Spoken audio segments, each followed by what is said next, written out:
देखिए, आपस में सामंजस्य का न होना, बिना विचारे जो करे सो पाछे पछता है, वही नौबत है। टिकट देने से पहले बैठ करके एक बार नहीं 100 बार सोचना चाहिए, ताकि जब मैदान में कोई प्रत्याशी जाए तो एक प्रत्याशी जाए। एक भेज दिया, उसको टिकट काट दिया तो उसकी जाति नाराज, फिर दूसरा भेज दिया, उसका काट दिया तो उसकी जाति नाराज, फिर लड़ेगा कैसे आदमी? तीसरा आप देंगे तो लड़ेगा किसके बल पे? वो दो जातियों का तो दुश्मन हो गया। तो ये विनाशकाली विपरीत बुद्धि इसको कहते हैं। तो क्या लग रहा है सर, क्यों नहीं प्रत्याशियों से पहले बातचीत होती है? पहले क्यों नहीं बात? ये आपसी तालमेल का न होना, अकेले निर्णय ले लेना, यही दुर्गति का कारण है। कितना घातक हो सकता है ये अकेले निर्णय लेने का? तो 4 तारीख को जब रिजल्ट आएगा तो आपके सामने होगा। उत्तर प्रदेश में माननीय योगी आदित्यनाथ जी के नेतृत्व में और मोदी जी को 80 की 80 सीट यूपी से जीत के देने का संकल्प है, और देश में 400 प्लस का जो नारा है वो साकार होगा। अच्छा सर, समाजवाद के बाद वो आज सुबह अखिलेश यादव, सपा राष्ट्रीय अध्यक्ष अखिलेश यादव से उन्होंने मुलाकात की। मुलाकात के बाद भी बात नहीं बनी, क्या लगता है? हम बताएं ना कि आपसी तालमेल का न होना ये सबसे बड़ा कारण है। सर, कांग्रेस पार्टी में देखा जा रहा है कि जो बड़े नेता, भागम भाग का माहौल उसमें देखा जा रहा है कि जो बड़े नेता हैं वो जाते हुए दिखाई दे रहा है, कांग्रेस से दूर जाते हुए दिखाई दे रहे हैं। वो कह रहे हैं कि कांग्रेस अब दूसरी राह पे है, गलत राह पे है।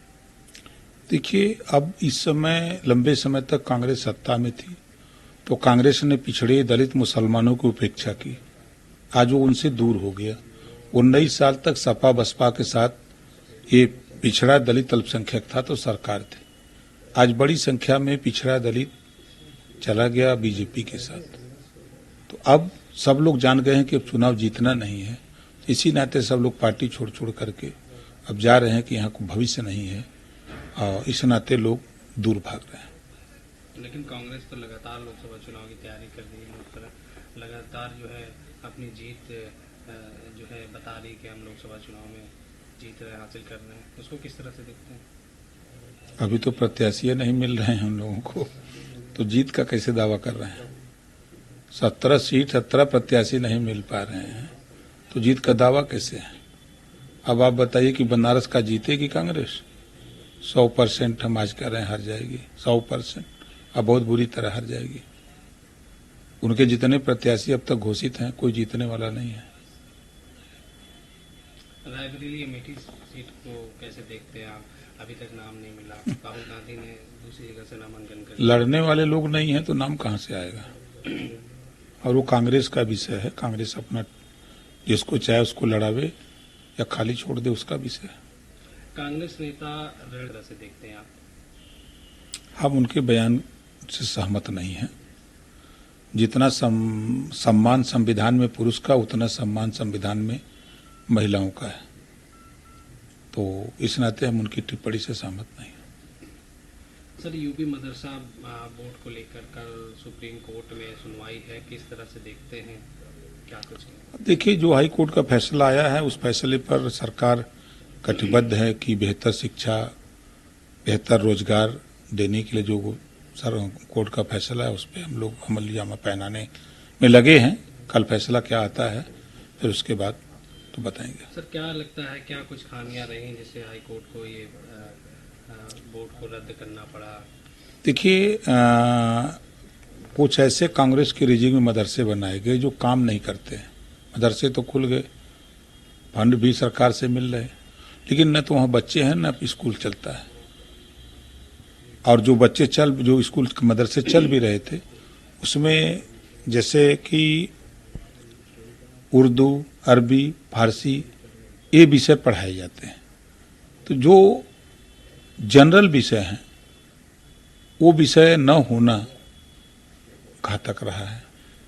क्या लगता है कुछ ही विषय क्यों रखा गया सर? बच्चों के भविष्य के बारे में आगे के लिए? अब वो तो जब मदरसा बोर्ड का गठन हुआ तो उस समय के लोगों को सोचना चाहिए। ऑप्शन में अगर रख दिए होते अरबी, उर्दू, फारसी जो पढ़ने वाले बच्चे पढ़ें, ऑप्शन में और जनरल शिक्षा रख दिए होते तो आज ये बात नहीं होती। अच्छा सर, लोकसभा चुनाव की घोषी पूरी तैयारी है, 100% चुनाव जीता जाएगा। घोषी ही नहीं, उत्तर प्रदेश की 80 लोकसभा सीट हम लोग जीतेंगे। सर, इस समय भाजपा अल्पसंख्यक मोर्चा तैयारी कर रही है कि बुरके की आड़ में जो फर्जी वोट पड़ते हैं उसको रोकने के लिए क्या कुछ तैयारी है सर, तो क्या कुछ कहेंगे? चुनाव आयोग की भी मंशा रहती है कि फर्जी मतदान न हो, ज़्यादा से ज़्यादा वोट पड़े, ये प्रयास चुनाव आयोग का भी रहता है। हम लोगों का भी, सरकार का भी प्रयास है कि निष्पक्ष चुनाव हो, साफ सुथरा, जो लोग वोटर लिस्ट में जिनका नाम है वो लोग वोट दें, फर्जी मतदान न हो। अच्छा सर, पीडीएम गठबंधन को आप कैसे देखते हैं? असदुद्दीन ओवैसी और पल्लवी पटेल है। चुनाव के समय बहुत मोर्चे बनते हैं और चुनाव बाद सब खत्म हो जाते हैं, स्वामी प्रसाद मौर्य कोई मतलब नहीं है।